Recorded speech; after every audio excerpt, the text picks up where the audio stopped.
근데 이걸 어디 가서 배울 수가 없잖아요. 배울 수 없다 보니 그냥 막연하게 경매는 어렵다, 힘들다라고 생각을 하는 거예요. 근데 이건 다 방법이 있어요.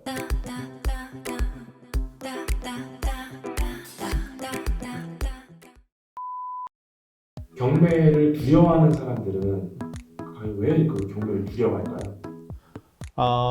처음에 이제 경매를 접하는 게 사실은 되게 어렵다라고 생각을 해요. 굉장히 낯설잖아요. 그리고 경매 용어도 좀 어렵기도 하고 법률 용어도 좀 들어가 있으니까. 그런데 경매 법률 용어는 한 30개 정도만 알면 돼요. 30개 정도만 알면 누구나 이렇게 접할 수 있는 부분이에요. 오히려 공인중개사 공부보다도 훨씬 더 쉬워요. 그런데 이게 이제 경매를 하다 보면 단계마다 내가 꼭 해야 될 것들이 있거든요. 첫 번째가 이제 권리 분석 단계잖아요. 그럼 권리 분석은 등기부등본상에 나와 있는 권리와 등기부등본상에 나와 있지 않는 권리, 그 다음에 임차인과의 권리사항, 이런 것들로 세 가지로 나눠지거든요. 그리고 두 번째가 내가 권리 분석을 잘해서 낙찰을 받잖아요. 낙찰받은 이후에 명도를 해야 되잖아요. 해당 부동산의 소유자, 채무자, 불법 점유자 혹은 임차인이 거주할 수 있죠. 그러면 이들을 내가 어떻게 명도할 것인지, 일단 사람과 사람이 대면하는 거잖아요. 이걸 되게 힘들어 하거든요. 근데 그냥 좋게 생각을 하시면 돼요. 채권자 입장에서는 채권 회수를 더 많이 할 수 있게끔, 또 채무자 입장에서는 빚을 더 많이 갚을 수 있게끔, 임차인 입장에서는 보증금을 조금이라도 더 회수해 갈 수 있을 그런 일을 저는 하는 거예요. 그러니까 좋은 일을 하는 거죠. 그 다음에 이제 세 번째가 자본 운영 방법인데, 자본 운영을 내가 개인으로 할 것인지 개인 사업자로 할 것인지 아니면 법인으로 내가 운영을 할 것인지. 그런데 보통의 사람들은 낙찰을 받고 대출을 알아본단 말이에요. 이렇게 하시면 안 돼. 낙찰을 받기 전에 대출 그냥 하는 금액이 얼마나 나오는지 먼저 확인하고 그리고 입찰 참여를 하면 돼요.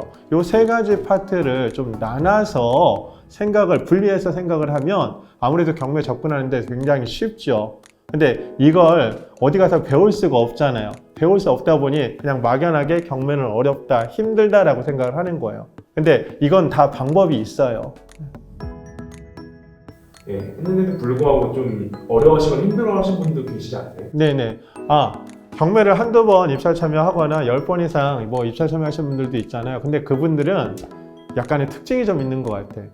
경매를 했다라고는 하지만 데이터를 만들어 놓는 사람이 거의 없어요. 예를 들어 내가 일산 서구에 아파트 하나 낙찰 받으려고 내가 사전 준비 작업을 다 했단 말이에요. 입찰을 했는데 떨어질 수 있잖아요. 그러면 그 데이터를 내가 모아놔야 돼요. 그래서 그 데이터를 모아서 축적을 시켜놔야 내 노하우가 되는데, 한번 떨어졌다고 이 데이터를 버려버리더라고. 근데 저 같은 경우는 어느 지역에 예를 들어 10번 이상 폐차를 해도 10번을 그러면 내가 임장을 했다는 얘기잖아요. 그 데이터를 저는 꾸준하게 수집을 해요. 그래서 그 지역의 가격 변동폭이 어떻게 움직여지는지, 그리고 또 자기만의 투자 원칙이라는 게 있어야 돼요. 이게 감정가를 저는 믿지를 않거든. 감정가보다는 시세가 굉장히 중요하잖아요. 내가 낙찰은 낮은 금액에 좀 받고 이걸 시세대로 파실 생각을 하시면 안 돼. 이거를 시세보다 금매 가격으로 팔아야 돼요. 이게 결국 시간하고 돈이 같은 개념이거든요. 시간이 짧게 걸려야 내가 그만큼 수익을 더 많이 창출할 수 있고 또 다른 물건에 내가 입찰 참여를 할 수 있단 말이에요.